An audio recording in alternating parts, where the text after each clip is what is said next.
Assalamualaikum warahmatullahi wabarakatuh.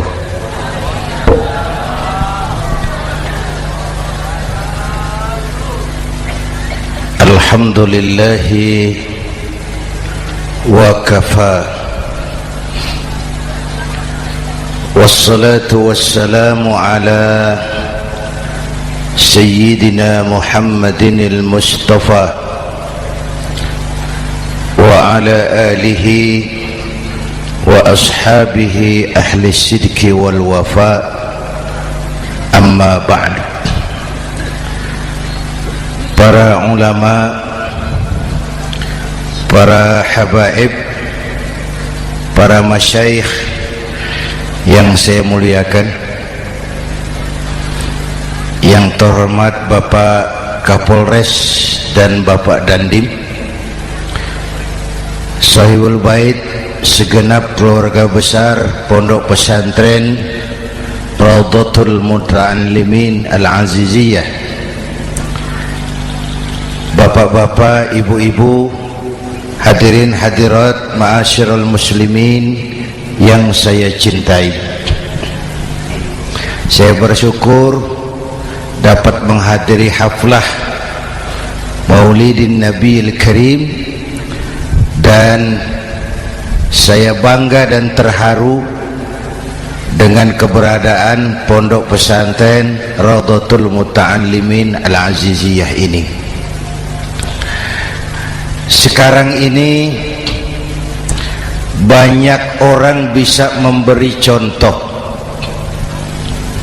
tapi sedikit orang bisa menjadi contoh.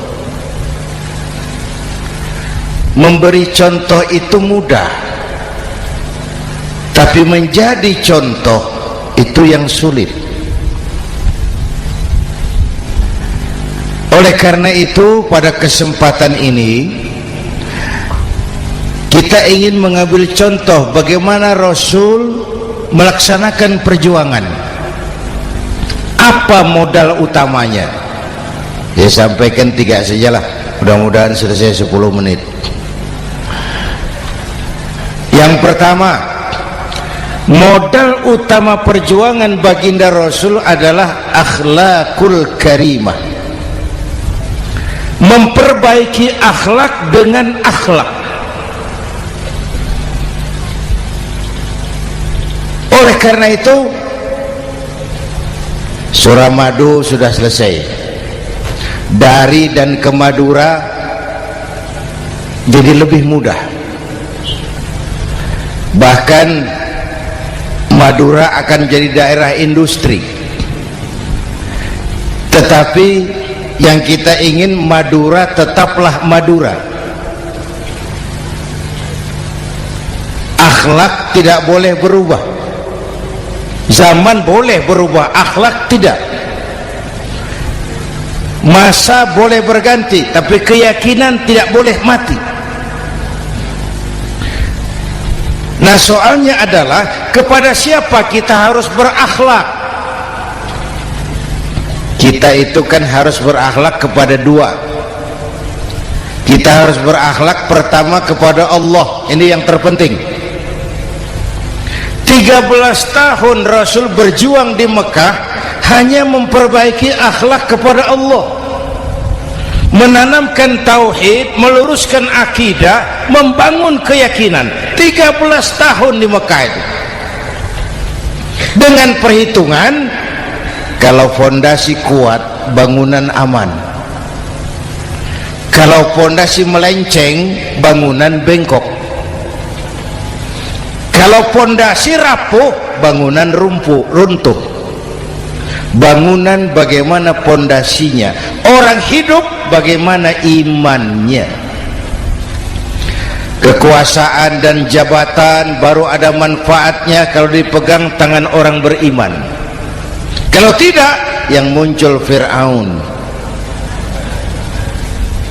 Harta baru terasa manfaatnya kalau dipegang tangan orang beriman. Itulah sebabnya bangsa kita ini bukan cuma perlu orang pintar, kita perlu orang benar. Bahkan di masyarakat lebih baik benar tidak terlalu pintar ketimbang pintar tapi tidak benar.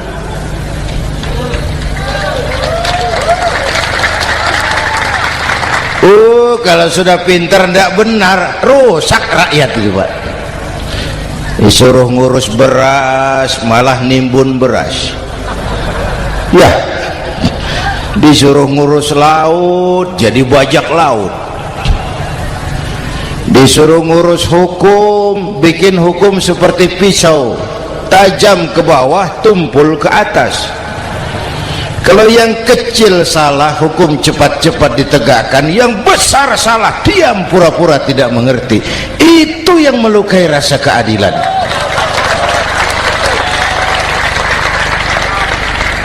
Mulai dari akhlak kepada Allah.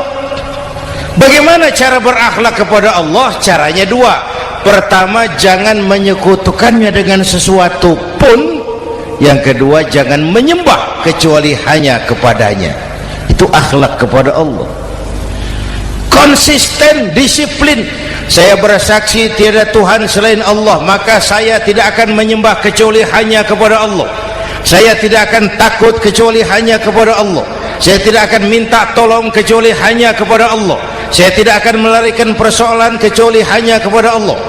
Saya bersaksi Nabi Muhammad utusan Allah, Nabi terakhir. Tidak ada Nabi sesudah Nabi Muhammad.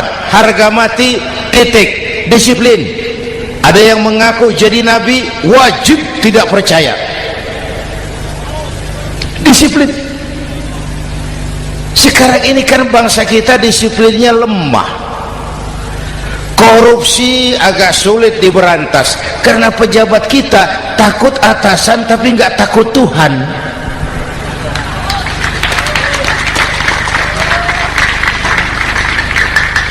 Itu sama dengan anak muda naik sepeda motor ngebut, lampu merah jalan terus, di stop sama polisi. Break. Iya Pak. Minggir. Siap. SIM ada Pak. SNK ada Pak. Tahu kau lampunya merah? Tahu Pak. Kenapa lewat terus? Saya nggak tahu, ada bapak. Itu disiplin kita. Tenang bener jawabnya, kayak orang nggak salah itu.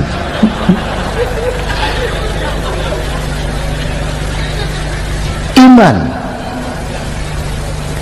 Apalagi belakangan ini saya sering bilang gini Pak, ini humor tapi agak tasawuf. Orang yang paling tenang hidupnya itu tukang parkir. Coba lihat tukang parkir, walaupun mobil banyak, mereknya bagus-bagus, tidak pernah sombong. Ini tenang. Nanti mobil pergi satu demi satu, habis sama sekali, dia tidak sedih. Tenang. Mobil banyak tidak sombong, mobil habis tidak sedih. Apa rahasianya? Ternyata, nih tasawufnya di sini. Tukang parkir tidak merasa memiliki, tapi merasa dititipi. Itu. Siapa saja yang merasa memiliki, bersiaplah kehilangan, dan itu menyakitkan. Tapi kalau merasa dititipi, jabatan, harta, anak, istri, semua titipan, hiduplah seperti tukang parkir. Pertama, titipan tidak boleh bikin kita sombong. Dititipi kok sombong, tidak pantas. Ya, Pak Zainuddin titip mobil ya, silakan. Yang punya mobil pergi, saya petatang peteteng. Tidak pantas dititipi kok sombong. Ada orang dititipi jabatan oleh Allah sombong. Dititipi sombong. Ada enggak pejabat sombong? Ada. Namanya Fir'aun. Itu pejabat-pejabat sombong anak buah Fir'aun semua. Dititipi harta oleh Allah jadi orang kaya, sombong. Sama tetangga tidak mau kenal orang lain, kecil semua. Jalan tidak injak tanah. kuntilanak. Yang kedua penting, titipan harus dijaga baik-baik. Kalau tidak, yang nitip marah. Yang nitip marah. Pak, titip sepeda motor, silakan. Waktu diambil sepeda motor, kaca spion pecah, knalpot hilang, bemper hancur. Marah enggak yang nitip? Marah. Saya kan titip, kenapa enggak dijaga baik-baik? Dititipi harta oleh Allah jadi orang kaya supaya bangun pesantren, bela yatim, santuni yang lemah. Pelitnya 17 setan. Yang nitip marah. Dititipi jabatan oleh Allah isinya korupsi saja, yang nitip marah. Nah, saya mau kasih lihat sekarang. Allah titip Indonesia. Allah titip Indonesia. Hai rakyat, ini Indonesia, aku titip, kata Allah. Sebentar, ada meja mau naik. Silakan, Mas. Iklan. Ya, terima kasih. Jangan disangka kalau disediakan air teh pidatonya jadi lama. Dekorasi ini kok. Sampai mana tadi? Hai rakyat, ini Indonesia, aku titip, kata Allah. Ini negara besar dan kaya. Titipan ini ditebus dengan keringat, air mata, darah, dan nyawa. Ini bedanya. Malaysia memang merdeka tapi diberi Inggris. Singapura merdeka diberi Inggris. Indonesia merdeka, keringat, air mata, darah, dan nyawa. Ini negara aku titip, kata Allah. Ini negara besar dan kaya. Buminya subur. Di atas perut buminya segala tanaman hidup. Di bawah perut buminya ada gas, minyak, batu bara. Lautnya kaya, hutannya kaya. Kekayaan negeri ini harus digunakan bagi sebesar-besar kemakmuran rakyat. Itu amanat konstitusi. Disalahgunakan, dikorupsi, yang nitip marah. Yang nitip marah. Kalau dia marah, dia suruh makhluknya yang lain negur. Siapa? Merapi, Bromo, anak Krakatau. Itu Merapi demo, Pak. Kalau kita rakyat demo, anak buahnya Pak Danres turun. Tapi kalau Merapi demo, siapa yang mau ngatasi? Mbak Marijan. Selesai. Sekarang Mbah Marijan sudah kumpul sama Mbah Surip di alam barzah, dia sudah ketemu dia. Kata Mbah Surip, tenang Mbah Marijan, tak gendong, aman sudah. Aman sudah. Saya mau bilang Merapi itu makhluk, Krakatau itu makhluk, Bromo itu makhluk. Tidak mungkin makhluk bergerak dengan sendirinya, pastilah ada yang menggerakkan. Maka baik-baiklah sama yang bikin angin supaya bertiupnya sesuai keperluan. Baik-baik dengan yang bikin air supaya datangnya sesuai kebutuhan. Baik-baik sama yang bikin gunung supaya meletusnya pelan-pelan.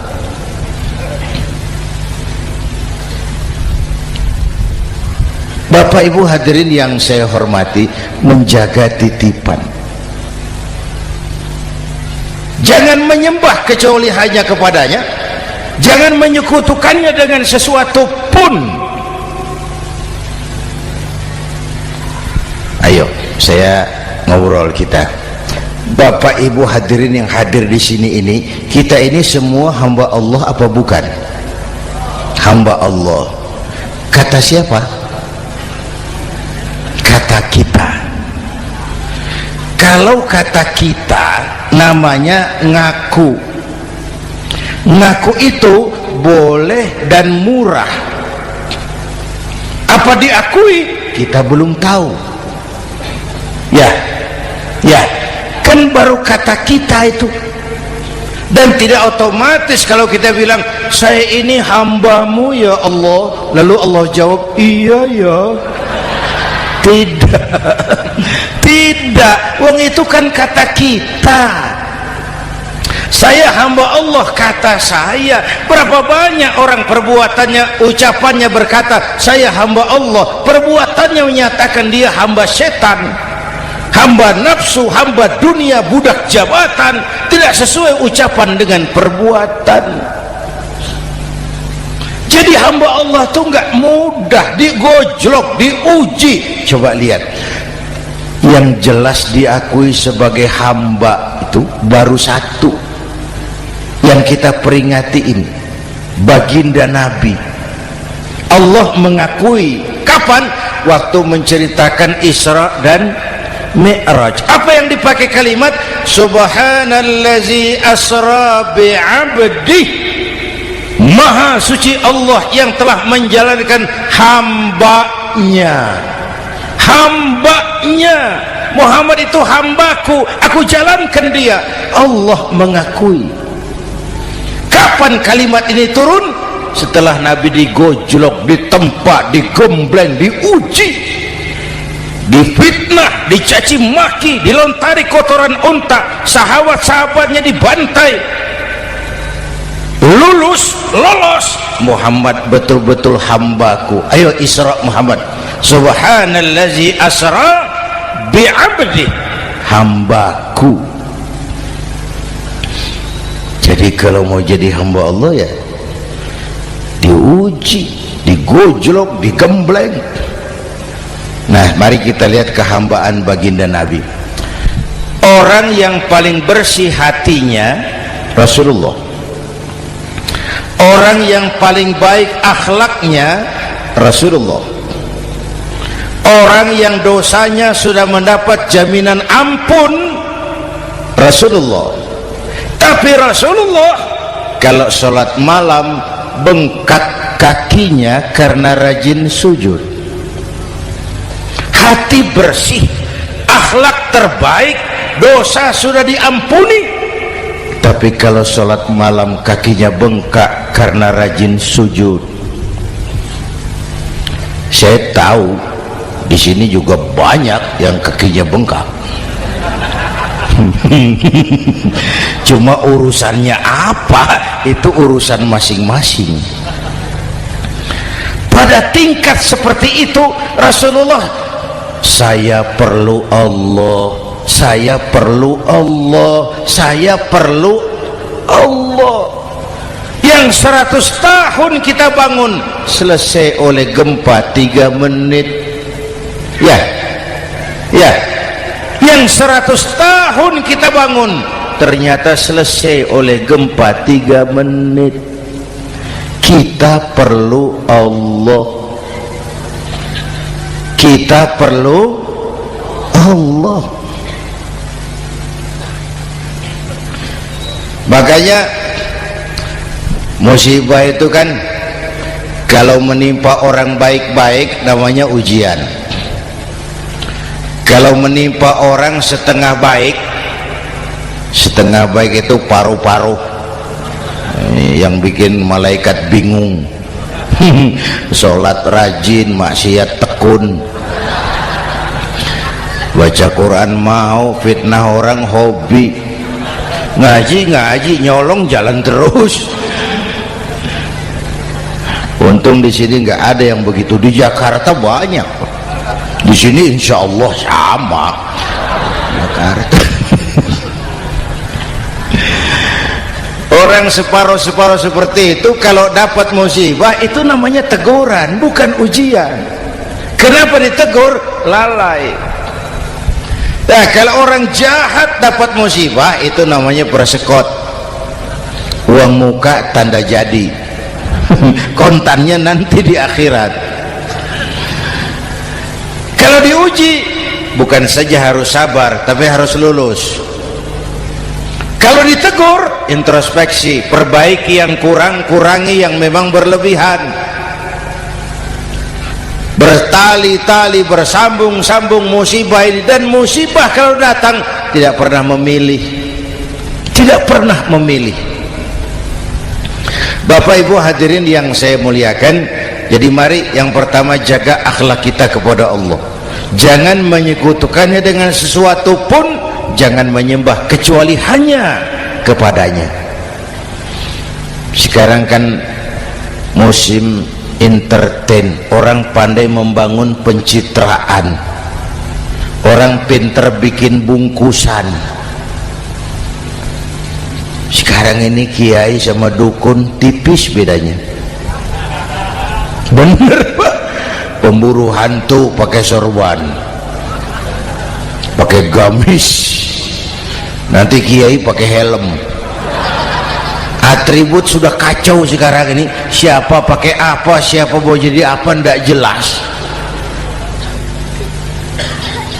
Sementara masyarakat kita memang agak kutil, kurang teliti, cepat heran, gampang kagum.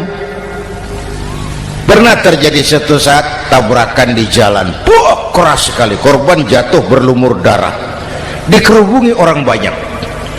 Datang wartawan mau ambil gambar dari dekat, sulit, banyak sekali orang ngerubung. Dia cari akal, tolong saya dikasih jalan ke dekat korban. Orang menoleh semua, saudara siapa? Saya bapaknya korban, katanya. Dia mengaku bapaknya korban. Ya orang minggir semua, minggir, ada bapaknya korban. Orang minggir semua, dia maju ke depan korban. Sampai di depan korban pucat mukanya itu wartawan. Kenapa? Yang ketabrak anak monyet, Pak. Dia sudah ngaku bapaknya korban.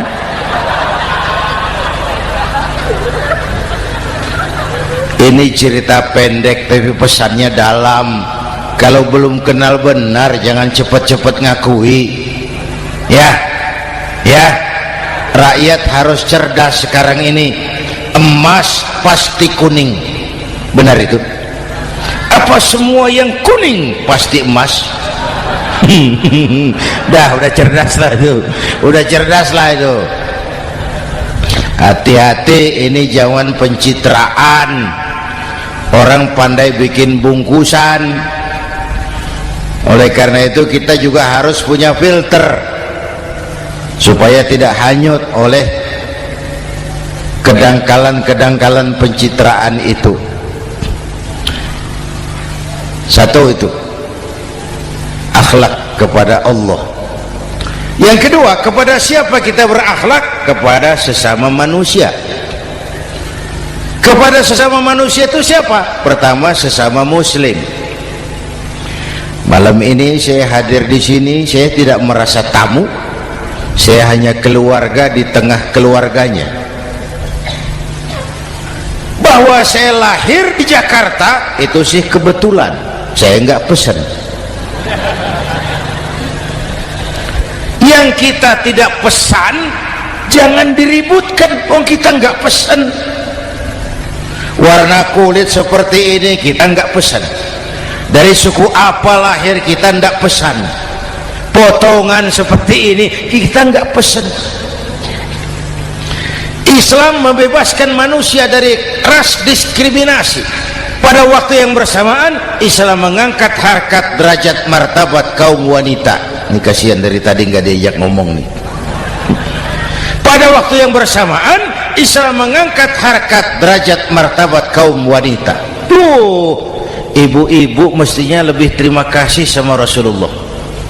Sebelum Rasulullah datang, nasib perempuan menyedihkan, dilecehkan, harganya murah. Sebelum Rasulullah datang, murah. Sebelum Rasulullah datang, murah. Coba lihat wanita sebelum Islam, sedih, dilahirkan hanya untuk melahirkan, alat pemuas nafsu. Kalaupun berperan, peranannya cuma segitiga, dapur sumur kasur, kasur sumur dapur, putar-putar di situ saja. Tidak usah di Arab, dunia, di Jawa. Raja-raja Jawa sebelum kenal Islam seenaknya ngumpuli perempuan kan, selirnya yang 30, 50. Sultan-sultan di Turki piara harem ratusan orang perempuan. Kaisar terakhir dinasti Ming Cina bangun istana 1000 kamar, istrinya 1000. Innalillahi wa inna.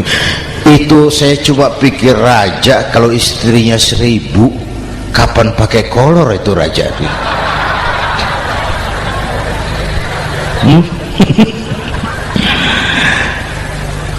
Rasulullah datang terenyuh, an-nisa imadul bilad, perempuan jangan diperlakukan begitu, perempuan tiang negara. Kalau baik perempuan baik negara, kalau rusak perempuan hancur negara.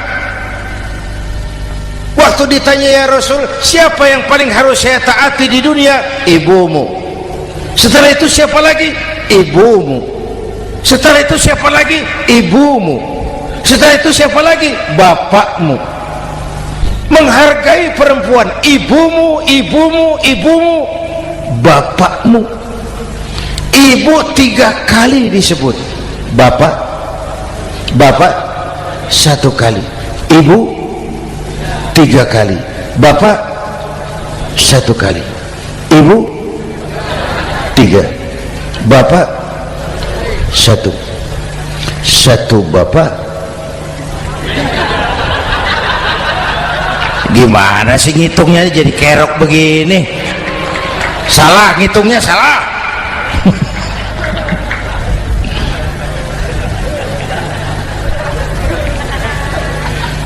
Lalu dicairkan kehidupan kemasyarakatan di masjid. Masya Allah, masjid itu pendidikan demokrasi betul. Pertama, siapapun masuk masjid copot sandal, buka sepatu. Benar itu? Ini masyarakat yang mau kita bangun. Tidak ada warga negara kelas 1, semua sama.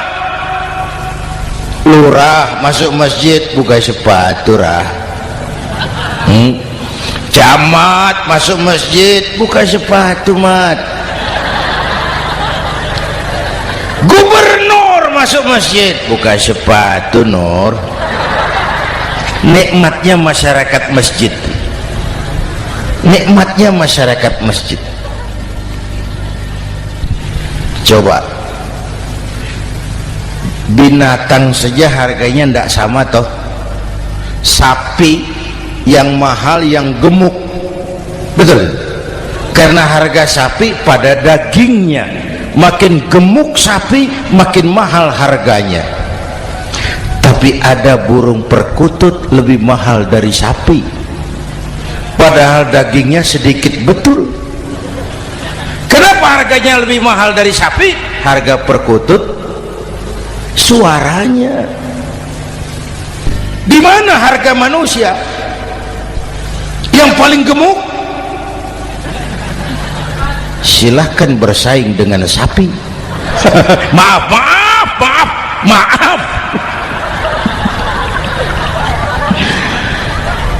Inna akramakum indallah atqakum. Masyarakat masjid sudah copot sandal, buka sepatu, sudah masuk ke dalam sholat berjamaah. Kalau sudah ke dalam sholat berjamaah, tidak pernah kita usil dari mana orang datang, yang penting kemana dia menghadap. Itu masyarakat masjid. Dari mana kamu? Dari kidul, Pak, madhab ngulon. Kamu dari mana? Dari lor, Pak, madhab ngulon. Kamu dari mana? Dari kulon, madhab ngulon juga. Ini kan konsep bineka tunggal ika. Dari manapun orang datang, apapun warna kulitnya, dari suku apapun ia dilahirkan, kalau akidahnya sama, itu saudara kita. Lalu sholat berjamaah. Apa itu? Hidup bermasyarakat, berbangsa dan bernegara. Harus ada imam, harus ada makmum. Kenapa? Ini saya harus agak hati-hati ya, pakai sarung angin ini. Apa tadi ngomong apa saya? Sholat berjamaah, bermasyarakat, berbangsa dan bernegara. Ada imam, ada makmum. Siapa makmum? Kita ini rakyat. Siapa imam? Para pemimpin negara. Apa bedanya? Imam harus dipilih, makmum nggak usah. Coba baca kitab fikih yang setebal apapun, nggak ada bab pemilihan makmum. Nggak usah, makmum nggak usah dipilih. Orang buta boleh jadi makmum, orang bisu boleh jadi makmum, tukang mabuk boleh jadi makmum, tapi tidak tiap orang boleh jadi imam. Imam harus dipilih. Siapa yang jadi imam? Pertama, a'lamuhum, orang yang paling alim di kampungmu angkat jadi imam. Yang paling alim, bukan yang paling tua. Yang paling alim, tahu urusan, punya konsep, punya visi dan misi, mengerti negara ini mesti dibawa kemana, jalan keluarnya apa, angkat jadi imam. Pak, ada dua orang Pak, alimnya sama, yang mana yang dipilih?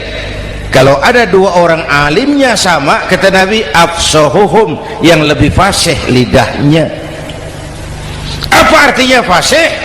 Nyambung sama rakyat, tahu apa yang dimaui rakyat, nyambung. Tidak sah orang fasih bermakmum kepada imam cedal.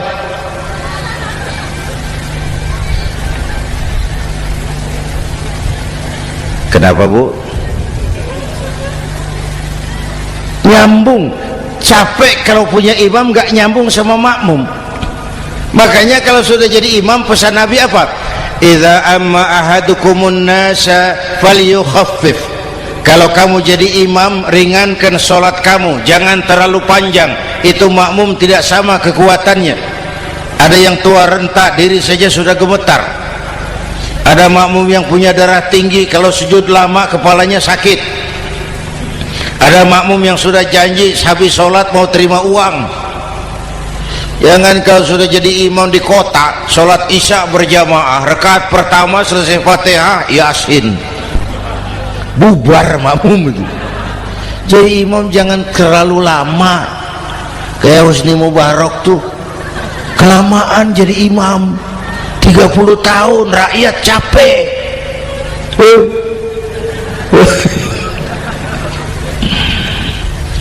Bapak Ibu hadirin yang saya hormati, nah masyarakat Islam ini loyal, taat, setia. Kapan? Kalau imamnya benar. Imam takbir, makmum takbir, imam ruku', makmum ruku', imam i'tidal, makmum i'tidal, imam sujud, makmum sujud. Tapi masyarakat Islam tidak buta. Imam keliru, makmum wajib menegur. Ya, bagaimana negurnya? Mestinya ruku', imam sujud. Wah, keliru ini. Subhanallah, kan gitu. Itu aturan main. Tidak boleh imam keliru, makmum emosi, main pegang, mam, hoi salah, hoi, kacau sholat.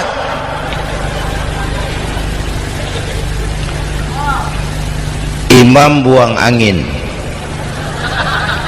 apa makmum lalu berkata, demi kesetiaan saya kepada imam, imam buang angin, saya lebih keras lagi. Goblok. Iyyaka na'budu wa iyyaka nasta'in. Sampai situ imam buang angin, minggir, tidak usah ribut. Yang di belakang satu orang maju ke depan, lanjutkan pekerjaan imam. Yang penting imam tahu diri, buang angin, minggir. Ini negara rusak karena imam sudah buang angin. Tenang aja, kayak orang nggak salah gitu loh.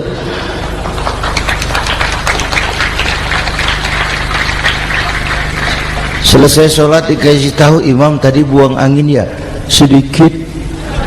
Apa kalau nggak sedikit lalu nggak rusak sholat itu? Nah, dalam berjaga akhlak kepada sesama, ayo kita jaga kesatuan, persatuan, kerukunan, kekompakan. Ini pesantren Raudhatul Muta'allimin Al-Aziziyah, ini aset kita, keberadaannya, pengembangannya, kelangsungannya, bukan sekedar tanggung jawab pengurusnya, tanggung jawab kita sesuai dengan bidang dan kemampuan masing-masing.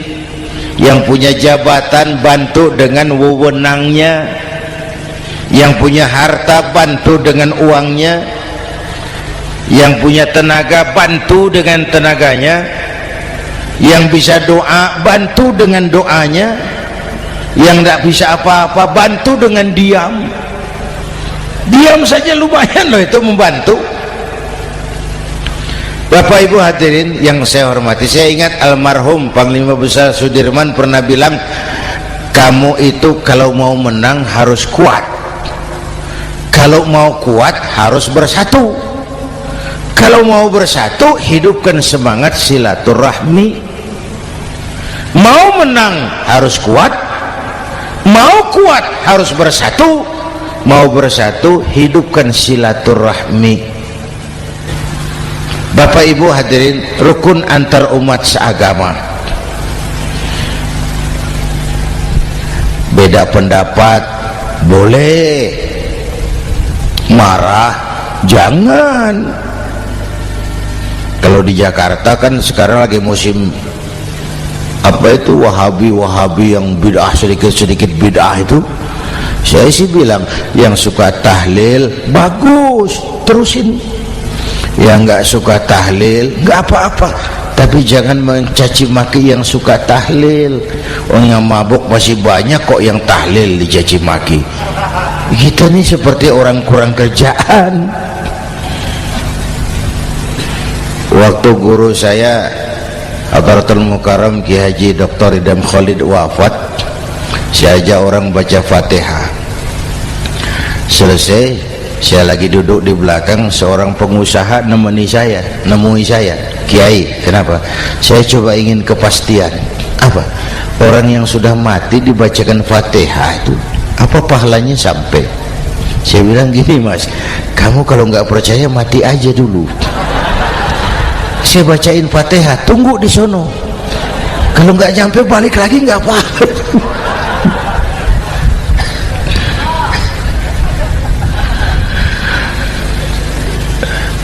Depan rumah saya itu ada masjid, Pak, pakai beduk seperti itu. Ada teman saya Kiai pakai beduk masjidnya. Iya pakai, kan Rasulullah enggak pakai. Enggak, memang bid'ah tuh. Oh, siapa bilang? Beduk itu bukan agama, itu budaya, tanda masuk waktu. Bukan manggil orang sholat. Manggil orang sholat pakai azan, tanda masuk waktu. Itu hebatnya Wali Songo, pakai beduk. Kalau nggak mau pakai beduk boleh, teriak-teriak juga boleh, Maghrib, Maghrib, boleh. Tapi Wali Songo kan bijaksana, pakai beduk saja, sekali pukul satu desa dengar. Itu bijaksananya dakwah Wali Songo. Kalau beduk dianggap bid'ah, miskin kita. Itu budaya. Seperti sepeda motor, itu budaya. Kalau nggak mau pakai beduk boleh, teriak-teriak juga boleh, Maghrib, Maghrib, boleh. Tapi Wali Songo kan bijaksana, pakai beduk saja, sekali pukul satu desa dengar. Itu bijaksananya dakwah Wali Songo.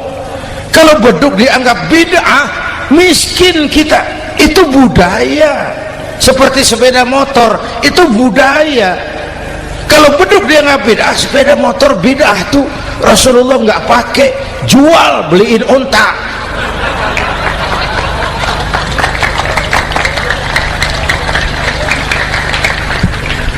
Ayo cari persamaan, jangan memperbesar perbedaan. Hormati pendapat orang, kalau pendapat kita juga ingin dihormati. Kasus Ahmadiyah meledak lagi di Cikesik, Banten. Lalu pendekar-pendekar HAM menganggap itu tirani, mengganggu kebebasan beragama. Dia lupa bahwa Ahmadiyah masalahnya bukan kebebasan beragama, tapi penodaan terhadap agama. Kalau kebebasan beragama sih umat Islam welcome. Orang mau Hindu, mau Buddha, mau Kristen bebas memilih agamanya masing-masing. Tapi ini kan Ahmadiyah lain, ngakunya Islam tapi ada nabi lagi sesudah Nabi Muhammad, namanya Mirza Ghulam Ahmad, asal dari India. Saudara hadirin yang saya hormati, ini yang prinsip penodaan terhadap agama. Kalau nggak ngaku Islam nggak masalah. Supaya mau aman caranya cuma dua, Ahmadiyah jadi agama sendiri, karena Malaysia sudah melarang, Brunei sudah, Rabitoh Alam Islami menyatakan aliran sesat, Saudi Arabia melarang pengikut Ahmadiyah pergi bikin haji, dia dianggap non muslim. Cuma memang pemerintah kita nggak tegas. Kalau dari dulu dinyatakan dilarang, nggak akan ada lagi kasus-kasus seperti itu.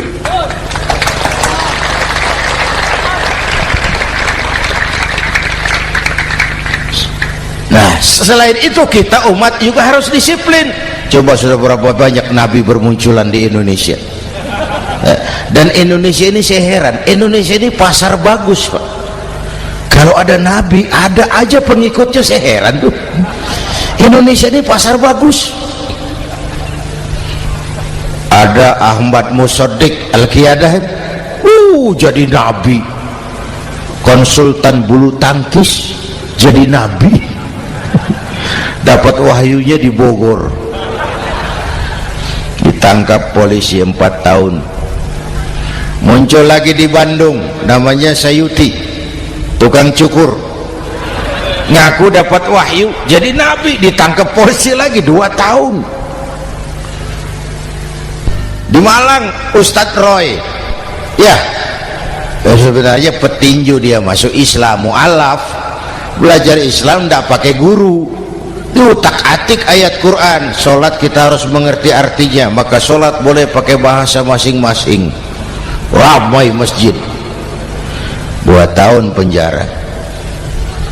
Di Jakarta muncul lagi Lia Edan, ngaku Jibril, ditangkap juga oleh polisi. Kita salut sama polisi kita lah, bukan cuma teroris, Jibril ditangkap Kapolres. Saya bilang sama teman-teman polisi, untung dia ngaku Jibril, Pak. Coba kalau dia ngaku Israel, lebih gawat itu.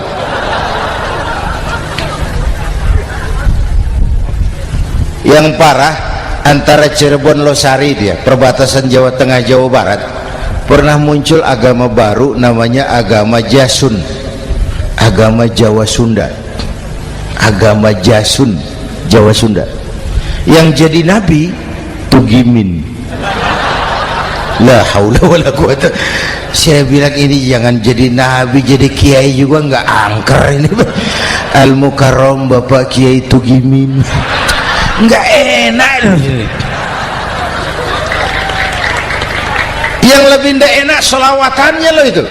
Kalau kita kan tadi nikmat tuh, ya Habibi ya Muhammad, nikmat rasanya itu.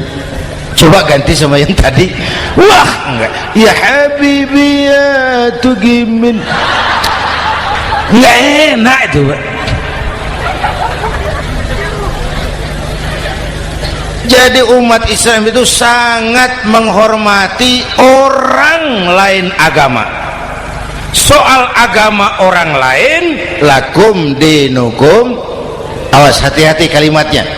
Kita menghormati orang lain agama. Soal agama orang lain, lakum dinukum, kita memang yakin cuma Islam agama yang benar, tapi bukan berarti kita boleh menghina agama orang lain. Kenapa? Kalau agama kita yang dihina, kita kan sakit hati. Orang lain sama dong. Itu sebabnya Allah berpesan, jangan kau caci maki Tuhan mereka, karena mereka akan balas mencaci maki Tuhanmu. Dan itu artinya mencaci maki aku, kata Allah. Jelas ini? Jelas? Justru karena umat Islam mayoritas di Indonesia, maka kerukunan antar umat beragama terjaga dengan baik. Kalau umat Islam mau main kasar, mau main kayu, mau main keras, umat Islam ini 85%, yang lain pasti selesai, saya jamin selesai. Tapi kan tidak, kita sadar betul ini negara Pancasila, kita sadar betul bahwa kita harus menghargai orang lain agama, menjaga kerukunan, rukun antar umat beragama. Yang ketiga, rukun antar umat beragama dengan pemerintah. Dulu kiai saya bilang, sultanun zulum khairum min fitnatin tadum. Pemerintah yang jelek pun sebenarnya masih lebih lumayan ketimbang tidak ada pemerintahan, kalau itu ukurannya. Coba umpama nanti Pak SBY sudah terlalu pusing, lalu pengumuman jam 000, seluruh rakyat Republik Indonesia saya umumkan mulai malam ini tepat jam 000 pemerintah bubar. Ayo bayangkan seperti apa kita tanpa pemerintah. Hukum rimba, yang kuat menekan yang lemah, yang kaya merampok yang miskin. Rumah saudara dirampok, lapor ke polisi, kata Kapolres, maaf polisi baru bubar. Hak asasi diinjak-injak, lapor ke pengadilan, pengadilan bubar. Masih ada pemerintah saja yang kuat suka menekan yang lemah, apalagi kalau tidak ada pemerintah. Karena itu ulama dan umara dua pilar utama. Kalau kuat keduanya, kuatlah masyarakat. Kalau rapuh keduanya, maka rapuhlah juga masyarakat. Bapak Ibu hadirin yang saya hormati, ini yang kedua, kita harus berakhlak kepada sesama. Yang ketiga, kepada siapa kita harus berakhlak? Kenapa? Iya, saya cuma lihat jam. Yang ketiga, kepada siapa kita harus berakhlak? Kita ini harus berakhlak kepada makhluk Allah yang lain di luar manusia. Kepada air kita harus berakhlak loh Pak. Saya dulu remaja ngaji fikih, kiai ngajar makruh buang air kecil di tanah yang berlubang. Saya protes, kenapa makruh kiai? Pertama, untuk kesehatan. Siapa tahu di lubang yang kau kencingi ada gas beracun. Kalau tidak kiai, kalau tidak maka artinya kau harus melindungi binatang yang ada di dalam lubang. Siapa tahu di lubang yang kamu kencingi ada semut sedang rapat membahas masalah Mesir. Apa dosanya lalu mati dikencingi? Ini namanya rahmatan li semut. Bapak Ibu hadirin yang saya hormati, ada hadis sederhana, faiza zabahtum fa ahsinu zibhata. Kalau kamu menyembelih hewan, sembelihlah dengan cara yang terbaik. Jangan nyembelih ayam pakai pisau tumpul, itu namanya tidak berperi kebinatangan. Kepada ayam kita berakhlak, kepada pohon kita berakhlak, kepada air kita berakhlak. Kenapa sekarang alam tidak seramah dulu? Karena kita juga tidak ramah kepada alam. Kenapa sering terjadi banjir? Karena tempat air kita kurangi. Dia bingung mau kemana. Air nggak punya tempat, akhirnya masuk ke rumah kita juga, masuk dalam zoharul fasadu wal bil barri wal bahri bima kasabat aydin nas, karena kita tidak berakhlak kepada lingkungan. Bapak Ibu hadirin yang saya hormati, jadi itu yang pertama, modal utama perjuangannya akhlakul karimah. Mau sukses, utamakan akhlak. Industrialisasi boleh terjadi di Madura, jalan berhotmik licin, oke, listrik masuk desa, alhamdulillah, tapi akhlak jangan berubah, akidah jangan goyah.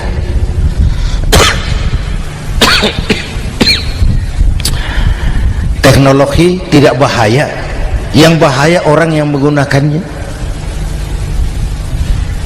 Wayang itu yang namanya cepot itu bisa selawat badar kalau yang megang Anom Suroto. Cepot bisa selawat badar kalau yang megang Anom Suroto. Wayang bagaimana dalangnya, teknologi bagaimana orang yang menggunakannya. Satu. Yang kedua yang kita contoh dari baginda Rasul, beliau itu sejak kecil tidak dimanjakan, Pak. Lahir ke dunia tidak sempat melihat wajah bapak. Umur 6 tahun ditinggal ibu. Umur 9 tahun ngembala kambing, berniaga ke Syam. Syam itu Syria sekarang. Umur 9 tahun bisnis lintas negara dari Saudi ke Syria. Remaja tidak dimanjakan, kerja keras, peras keringat, banting tulang, tidak ada pekerjaan halal yang hina. Lahir pribadi yang tegar, mental yang tahan banting, manusia yang tidak cengeng karena sejak kecil ditempa oleh kesulitan. Jadi gini, orang itu kalau biasa susah, ketemu susah, nggak kaget, Pak. Mentalnya kuat. Saya santri biasa makan kangkung, datang ke rumah teman dikasih kangkung, loh makanan saya ini, dikasih daging ayam nambah. Orang tuh kalau biasa susah enak.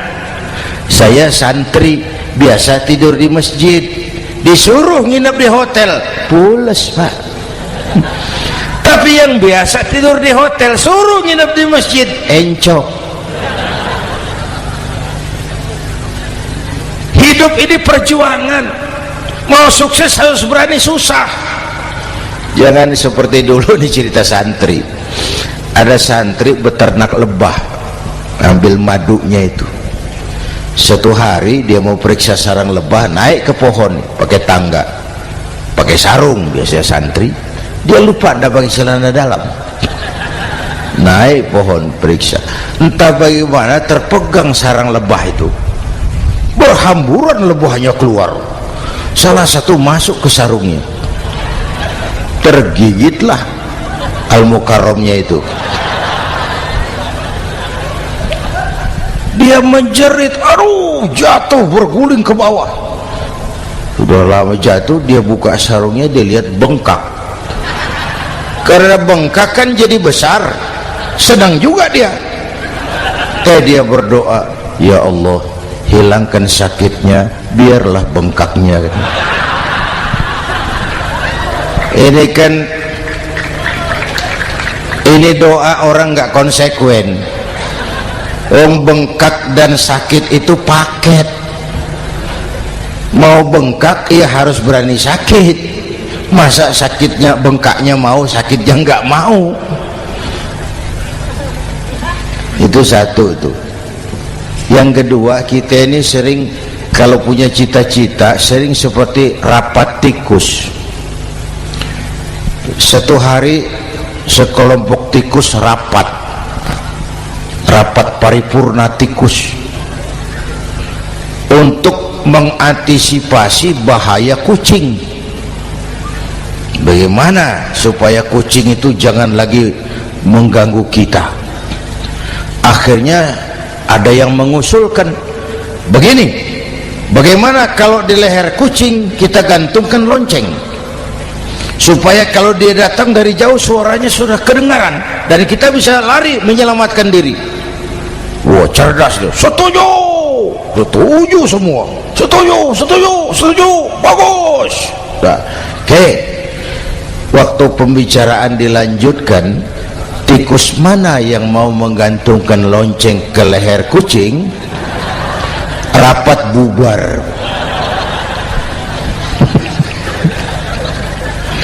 Setuju, akur. Iya, iya. Waktu kerja selesai. Bapak Ibu hadirin yang saya hormati, terutama anak-anak saya, para santri, remaja, pemuda. Hidup ini persaingan. Bapakmu tamat SD, nak, kau sarjana. Bapakmu cuma jadi RT, nak, kau camat. Bapakmu tukang tabal ban, kau harus punya pabrik ban. Anak saya pertama dulu saya titip mondok di Tebu Ireng. Tahun pertama pulang saya kontrol, sini kau, apa hasilmu setahun di pesantren? Dia sodorkan saya sebuah piagam penghargaan juara lomba pidato di pondoknya. Saya heran, ini anak di rumah jarang ngomong, kok bisa jadi juara pidato? Saya tanya, kamu bisa pidato, apa yang dipidatoin? Dia bilang, kan kaset ayah dihafalin gitu. Ya saya ketawa juga, waktu itu dia masih anak-anak. Baiklah, tapi apa cita-citamu? Saya kepengen seperti ayah. Wah, kau ini salah. Kalau aku ayahmu di matamu menurutmu hebat, mestinya kau 10, 100, 1000 kali lebih hebat dari orang-orang yang kau anggap hebat, karena tantanganmu akan lebih berat dari tantangan yang aku hadapi sekarang. Kalau kau sama dengan aku, kau ditinggalkan zaman karena kau tidak mampu menjawab tantangan zamanmu. Bapak Ibu hadirin yang saya hormati, persaingan tajam, tantangan makin berat. Oleh karena itu diperlukan semangat yang dicontohkan Nabi. Kerja keras, peras keringat, banting tulang. Tidak ada pekerjaan halal yang hina. Sejak kecil ditempa oleh kesulitan. Asal jangan seperti saya tadi ngobrol sama teman-teman, sekarang ini di negara kita banyak politisi miskin negarawan.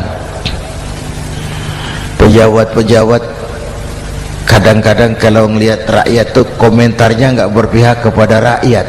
Saya ingat waktu Mentawai dihantam gempa, Nias hancur, infrastruktur hancur, rumah rakyat luluh lantak.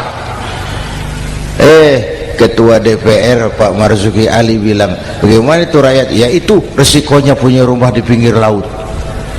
Waduh, ini bukan komentar pemimpin, rakyat lagi susah kok dibilang kayak gitu. Saya prihatin dengan ucapan kayak gitu. Waktu cabai 100.000, di sini berapa sekarang? Sama ya. Waktu cabai mahal, ada pejabat bilang, rakyat suruh nanam cabai aja di halaman rumahnya. Ini kan nggak solutif dan nggak cerdas. Cabai naik, rakyat suruh nanam cabai. Nanti beras naik, rakyat suruh nanam padi. Yang saya khawatir kalau telur mahal, apa rakyat suruh bertelur gitu? Ini kan nggak cerdas dan nggak solutif. Bapak Ibu hadirin yang saya hormati, apalagi tadi sudah saya bilang di awal, kita ini bangsa yang ditempa oleh kesulitan. Mau merdeka saja dengan keringat, air mata, darah dan nyawa. Kita tidak boleh cengeng menghadapi kesulitan ini. Tegar, tahan uji, tahan banting, dan seterusnya. Itu hal yang kedua. Yang ketiga, terakhir, Rasulullah itu sosok yang ibadahnya luar biasa. Tadi sudah saya jelaskan sebagian. Ibadahnya luar biasa. Ayo kita bantu keamanan negeri kita ini. Dengan apa? Istighfar. Wa ma kana Allahu mu'adzibahum wa hum yastaghfirun. Allah tidak akan turunkan bencana selagi di tengah mereka masih banyak orang-orang yang istighfar. Rasulullah yang dosanya sudah diampuni sehari 100 kali istighfar. Ayo kita ngobrol ini. Pak, saya ini Zainuddin ini, kalau mengharap masuk surga dengan amal yang saya kerjakan sendiri, rasa-rasanya tipis harapan. Bener. Sholat saya berapa banyak saya tahu, sedekah saya berapa duit saya tahu, dosa saya berapa banyak saya tahu. Lalu saya baca sejarah, Nabi Adam dosanya 1, makan buah khuldi, dikeluarkan dari surga. Nabi Adam dosanya 1, dikeluarin. Kita dosanya banyak, kepengen masuk. Ini nggak nyambung ini. Nabi Adam Nabi Adam dosanya satu, dikeluarin dari surga. Kita dosanya banyak, kepengen masuk, nggak nyambung. Apa yang bikin saya besar hati? Apa yang bikin saya optimis? Ada dua, Pak. Pertama yang disebut rahmat Allah, yang kedua disebut syafaat Rasulullah. Dua itu, Pak.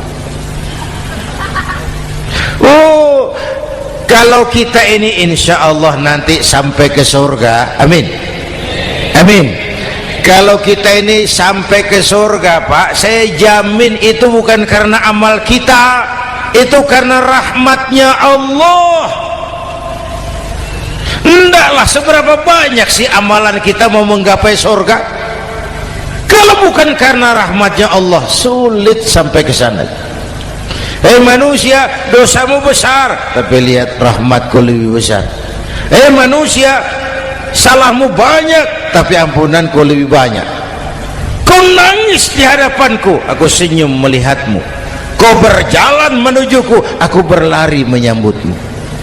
Istighfarnya sehari 100. Lalu ada hadis qudsi, inni la ahammu bi'adzabi ibadi. Kadang-kadang aku pengen turunkan azab, bencana kepada manusia, tapi ketika aku melihat 3 perkara, murkaku surut, bencana aku tarik kembali. Coba perhatikan hadis kursi ini. Allah mau marah hendak jadi, bencana ditarik, musibah diangkat. Kenapa? Ada yang meredam murka Allah. Allah enggak jadi marah. Siapa?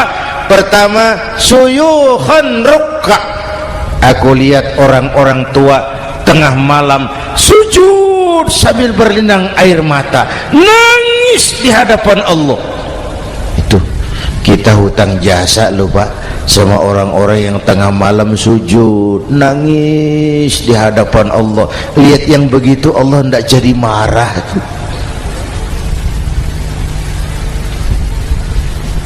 Saya tahu nih bapak-bapak ini, ibu-ibu kan suaminya sering bangun tengah malam ya, Bu. Kencing. Bikin bingung malaikat. Sudah mau ditulis tahajud, kencing doang. Kata malaikat, sialan, hampir salah tulis.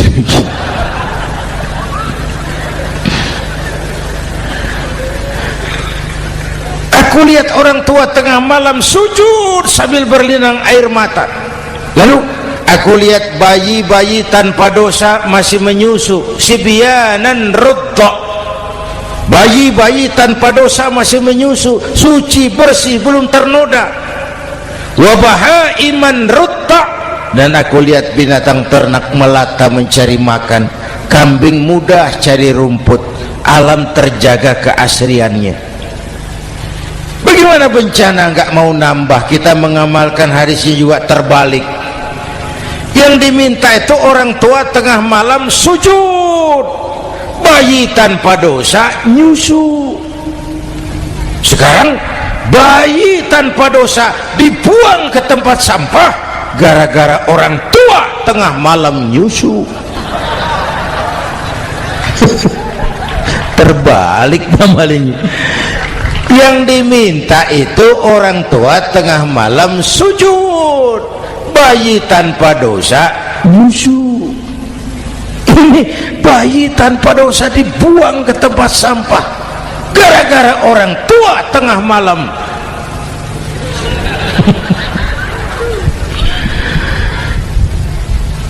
Bapak Ibu hadirin yang saya hormati, rahmat Allah kita perlu. Yang kedua, syafaat Rasulullah. Mari saya cerita syafaat sedikit. Ini sudah jam 00:05 ya. Ini kalau hitungan Indonesia ini sudah ganti hari, Pak. Jadi inilah ceramah terpanjang di dunia. Bayangkan saya pidato dari hari Selasa sampai hari Rabu.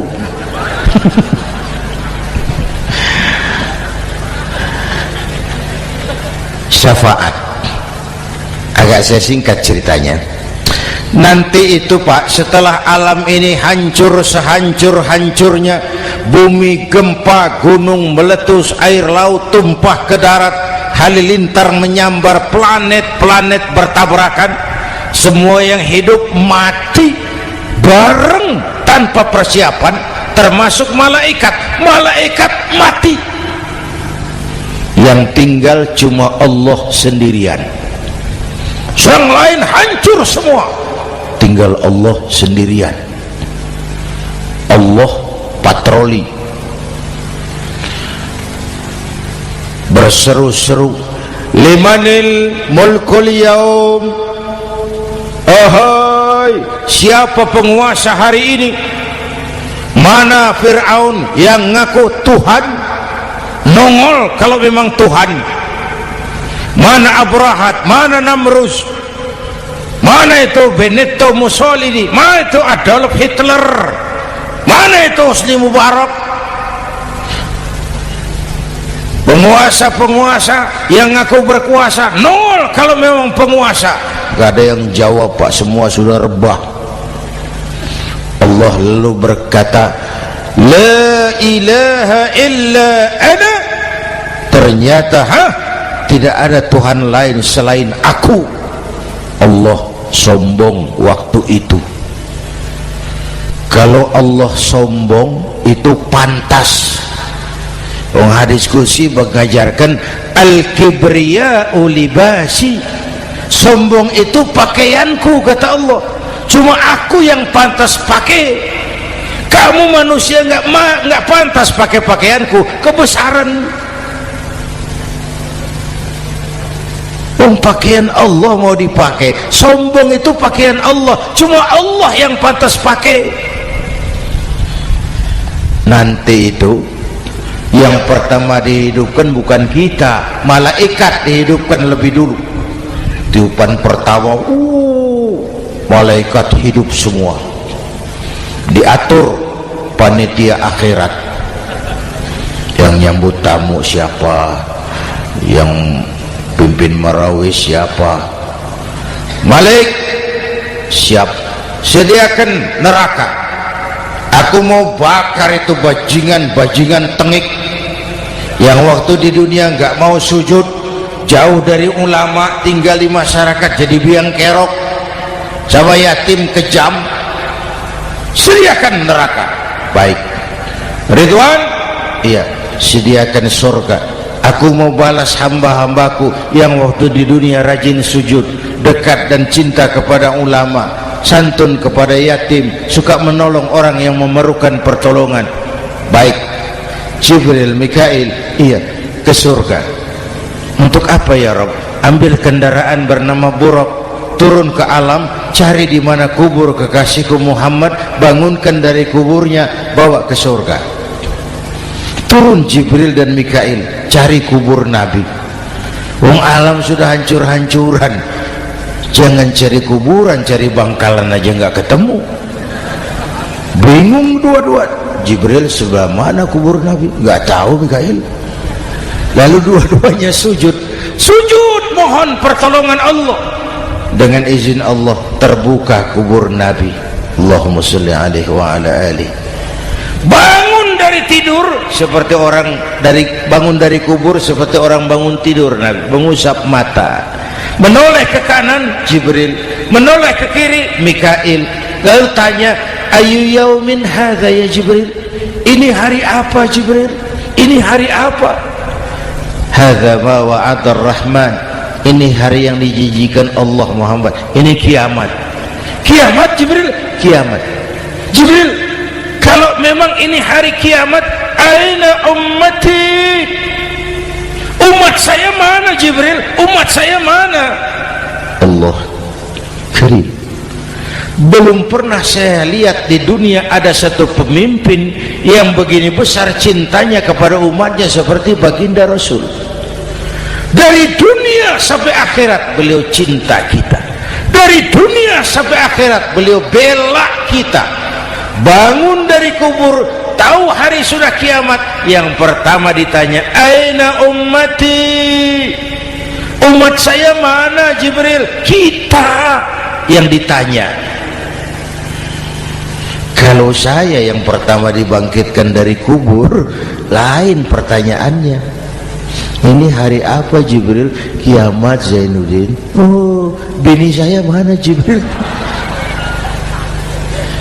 Nabi enggak tanya Khadijah wala Fatimah wala Aisyah, aina ummati, umat saya mana Jibril? Umatmu? Iya, kau manusia pertama yang dibangunkan dari kubur, yang lain masih dikubur. Oh, lalu kita ke surga Muhammad, perintah Allah, perintah Allah.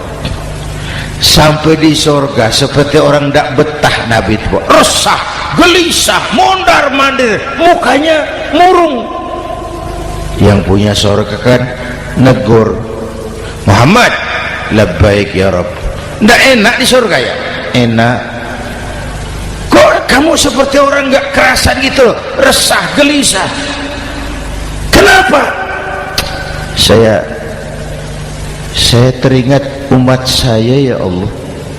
Umat saya bagaimana nasibnya? Iya, saya sudah enak di DPR. Salah. Saya sudah enak di surga, gaji cukup, kursi empuk, dapat mobil dinas. Umat saya yang waktu kampanye kepanasan itu gimana nasibnya itu?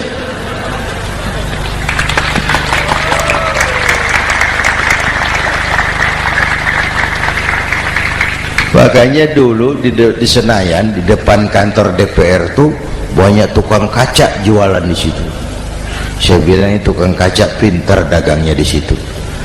Pas, maksudnya supaya yang mau berkantor di situ ngaca dulu. Ya, wakil lurah pasti tidak lebih tinggi dari lurahnya. Wakil camat tidak lebih tinggi dari camatnya. Oh, ini kenapa wakil rakyat kok selalu lebih tinggi dari rakyatnya?